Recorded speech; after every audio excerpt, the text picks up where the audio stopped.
Community contribution করে আসলে লাভটা কি?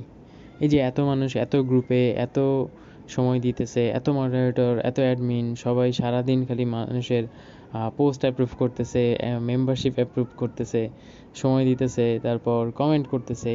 এতে তাদের আসলে লাভটা কি? হ্যাঁ, কোনো লাভ ছাড়া তো কেউ কোনো কাজ করে না, তাই না?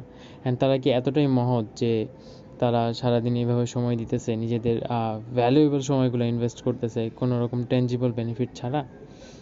কিছু বেনিফিট আছে, আবার কিছু দায়বদ্ধতা থেকে মানুষের করতে হয়, দায়িত্ববোধ থেকে করতে হয়। হ্যাঁ, ওইটা নিয়ে এখন আলোচনা করব।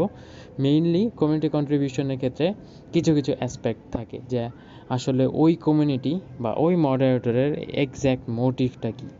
কিছু মোটিভ হইতে পারে যে হ্যাঁ, সে পরিচিতি বিল্ড করতেছে, সে পার্সোনাল ব্র্যান্ডিং করতেছে, সেটা একটা ইস্যু।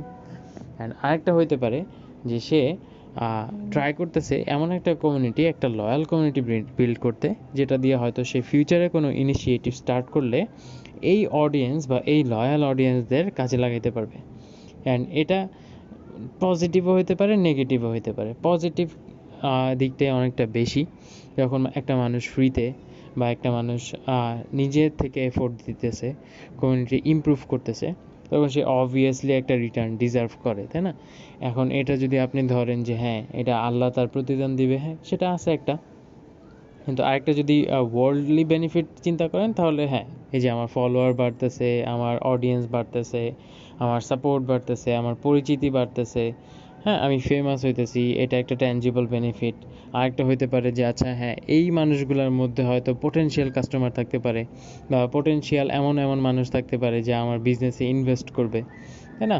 আমার যখন নেটওয়ার্কিং ক্রিয়েট হইতেছে, আমি যখন এক্সপোজার পাইতেছি, তখন অটোমেটিক্যালি আমার সামনে বিভিন্ন অপরচুনিটি ওপেন হয়ে যেতেছে, আমি নতুন নতুন বিজনেস আইডিয়া পাইতেছি বা নতুন নতুন মানুষের সাথে মিট করতে পারতেছি।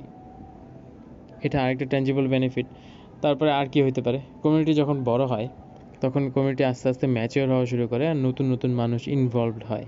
হ্যাঁ, পুরাতন অ্যাডমিনদের জায়গায় আবার নতুন অ্যাডমিনরা আসে, ওরা আবার টেক ওভার করে। এই ক্ষেত্রে কী হইতেছে, নতুন নতুন যারা স্টার্ট করতেছে ওদের ক্ষেত্রে অনেক হেল্প হয়, জিনিসগুলো আরও অর্গানাইজড হয়ে যায়। অ্যান্ড একটা কমিউনিটির মধ্যে যখন কেউ কিছু করে, ওটা একটু কন্ট্রোলড ওয়েতে হয়। আমি যদি না চাই আমার গ্রুপের বাইরে কোনো কন্টেন্ট যাবে না, আমি যদি না চাই আমার গ্রুপের বাইরে কোনো অ্যাক্টিভিটিস হবে না, গ্রুপের মধ্যে একদম ইন্টেন্স বা গুরুত্বপূর্ণ নিউজগুলো শেয়ার হবে, এই জিনিসগুলো যদি আমরা মেনটেন করি, তাহলে দেখা যায় যে একটা স্পেসিফিক কমিউনিটি, একটা গ্রুপ অফ পিপল অনেক ভালোভাবে গ্রো করতে পারতেছে, অনেক ভালোভাবে ওরা নিজেদের স্কেল আপ করতে পারতেছে। এই জিনিসগুলোতে মেইনলি ফোকাস করি আমরা, কমিউনিটি কন্ট্রিবিউশন করি। অ্যান্ড যারা কমিউনিটি কন্ট্রিবিউশন করতেছে তারা অনেকটা সময় ডিমোটিভেটেড হয়ে যায়, কারণ মানুষের নেগেটিভ কমেন্ট, অনেক ধরনের অনেক মানুষ থাকে। অ্যান্ড এই ব্যাপারে ইনশাল্লাহ অন্য একটা রেকর্ডিং আলোচনা করব। বেস্ট অফ লাক অ্যান্ড আল্লাহ হাফেজ।